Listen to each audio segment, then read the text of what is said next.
Welcome to the One Year Bible, August 20. The Old Testament reading, Esther chapter 8, verse 1 through chapter 10, verse 3. On that same day, King Xerxes gave the property of Haman, the enemy of the Jews, to Queen Esther. Then Mordecai was brought before the king, for Esther had told the king how they were related.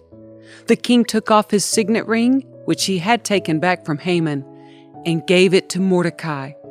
And Esther appointed Mordecai to be in charge of Haman's property. Then Esther went again before the king, falling down at his feet and begging him with tears to stop the evil plot devised by Haman the Agagite against the Jews. Again the king held out the gold scepter to Esther, so she rose and stood before him. Esther said, "If it please the king, and if I have found favor with him, and if he thinks it is right, and if I am pleasing to him, let there be a decree that reverses the orders of Haman, son of Hammedatha, the Agagite, who ordered that Jews throughout all the king's provinces should be destroyed. For how can I endure to see my people and my family slaughtered and destroyed?"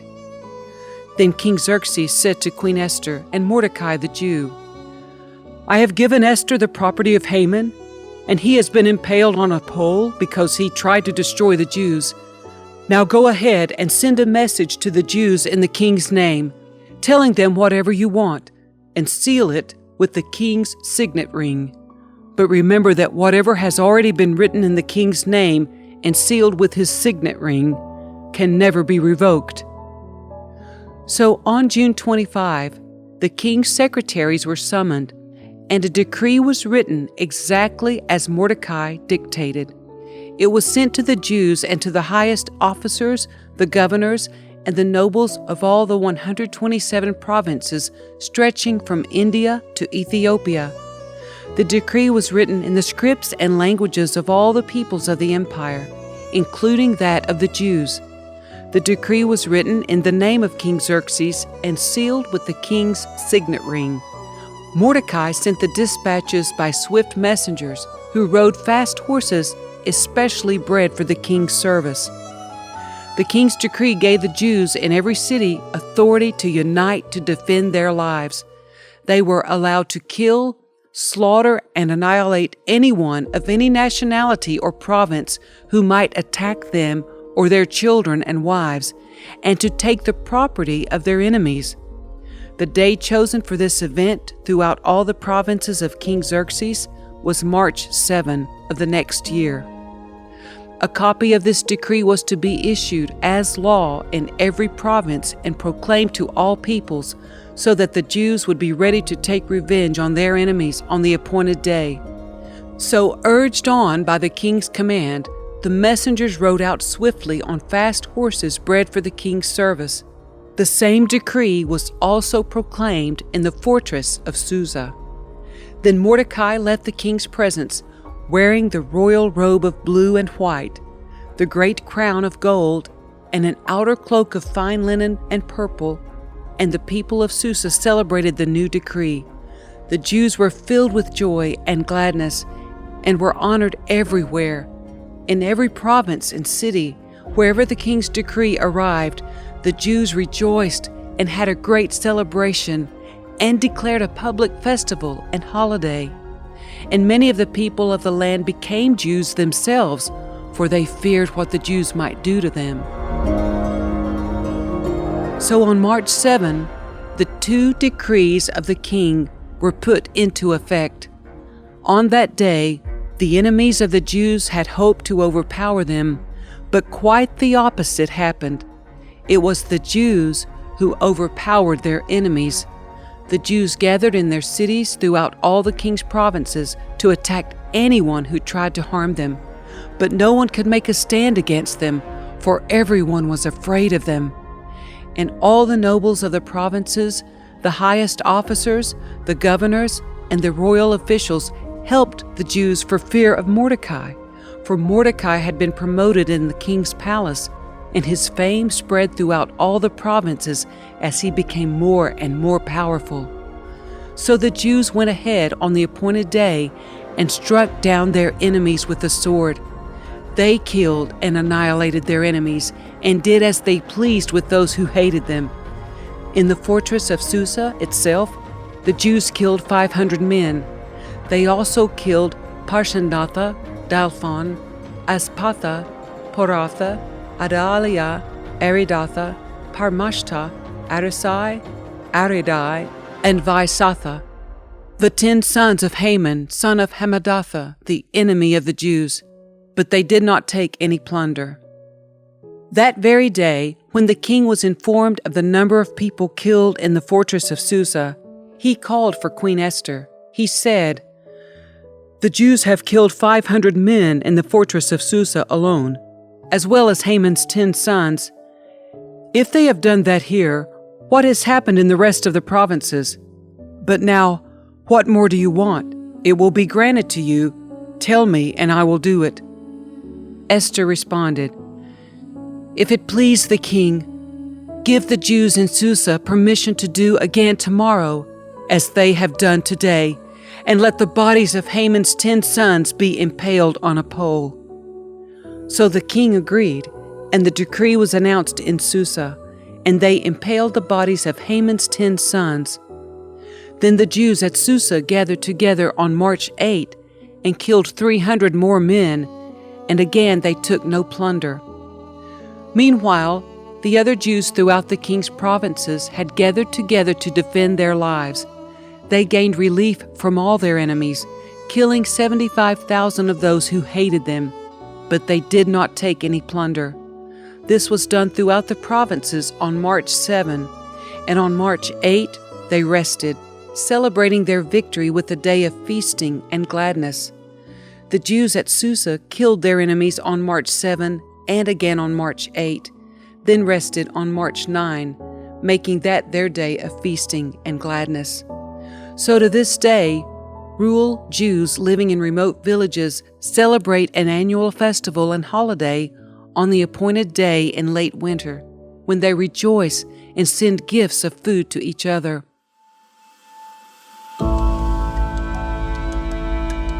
Mordecai recorded these events and sent letters to the Jews near and far throughout all the provinces of King Xerxes, calling on them to celebrate an annual festival on these 2 days. He told them to celebrate these days with feasting and gladness, and by giving gifts of food to each other and presents to the poor. This would commemorate a time when the Jews gained relief from their enemies, when their sorrow was turned into gladness and their mourning into joy. So the Jews accepted Mordecai's proposal and adopted this annual custom. Haman, son of Hammedatha the Agagite, the enemy of the Jews, had plotted to crush and destroy them on the date determined by casting lots. The lots were called Purim. But when Esther came before the king, he issued a decree causing Haman's evil plot to backfire, and Haman and his sons were impaled on a sharpened pole. That is why this celebration is called Purim, because it is the ancient word for casting lots.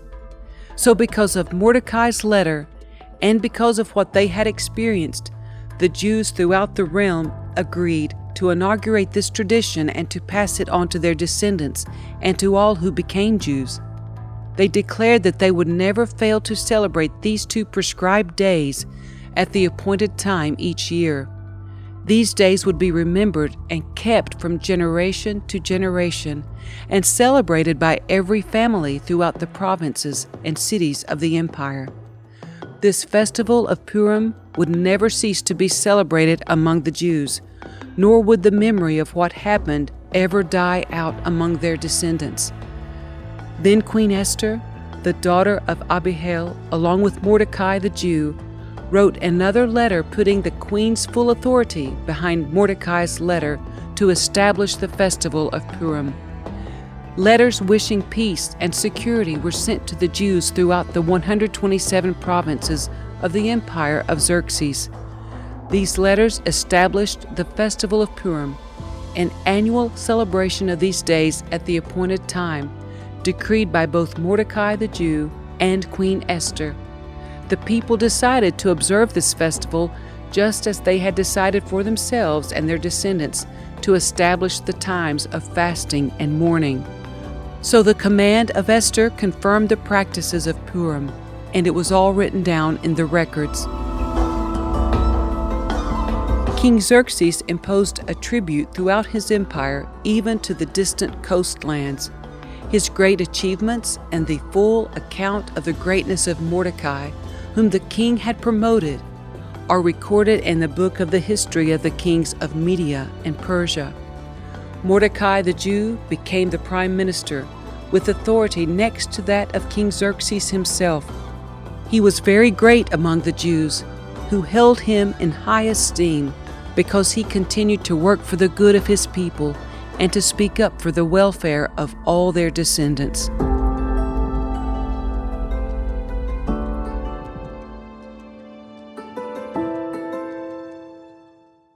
The New Testament reading, 1 Corinthians chapter 12, verse 27 through chapter 13, verse 13. All of you together are Christ's body, and each of you is a part of it.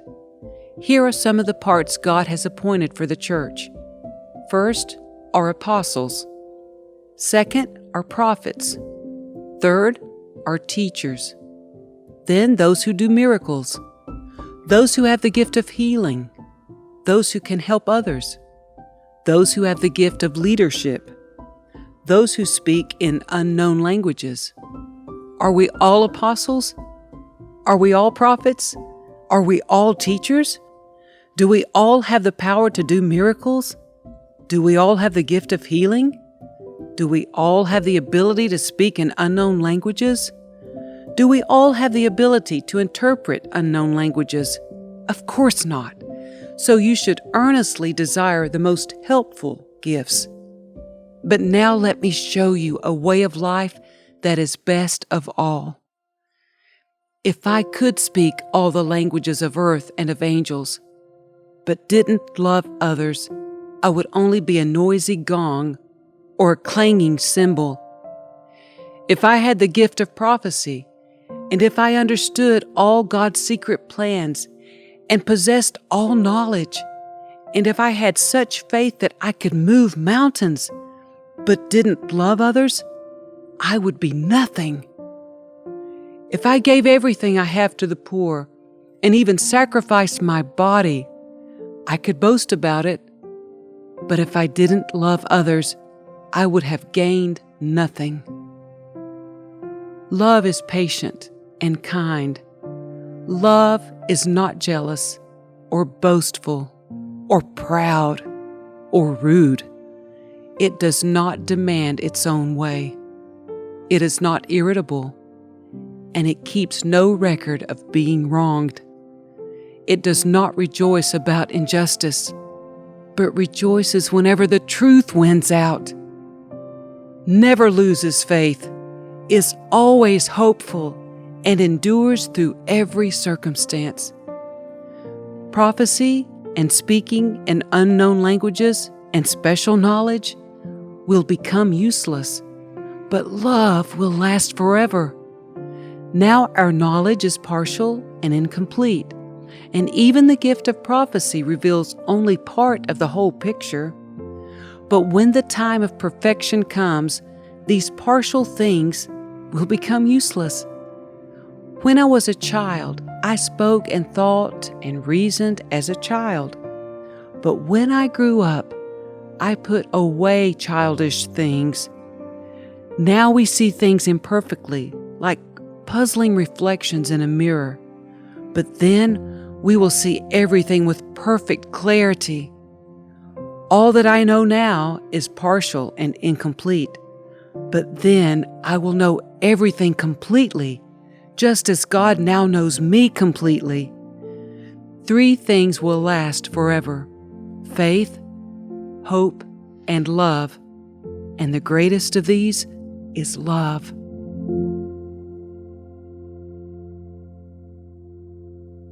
Psalm 37, verses 1 through 11. Don't worry about the wicked or envy those who do wrong, for like grass, they soon fade away. Like spring flowers, they soon wither. Trust in the Lord and do good. Then you will live safely in the land and prosper. Take delight in the Lord, and He will give you your heart's desires. Commit everything you do to the Lord. Trust Him, and He will help you. He will make your innocence radiate like the dawn, and the justice of your cause will shine like the noonday sun. Be still in the presence of the Lord and wait patiently for Him to act. Don't worry about evil people who prosper, or fret about their wicked schemes. Stop being angry. Turn from your rage. Do not lose your temper. It only leads to harm. For the wicked will be destroyed, but those who trust in the Lord will possess the land. Soon the wicked will disappear.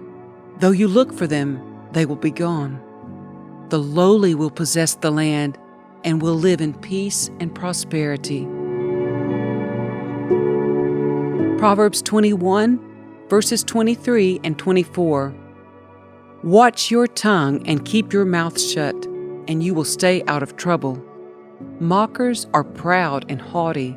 They act with boundless arrogance.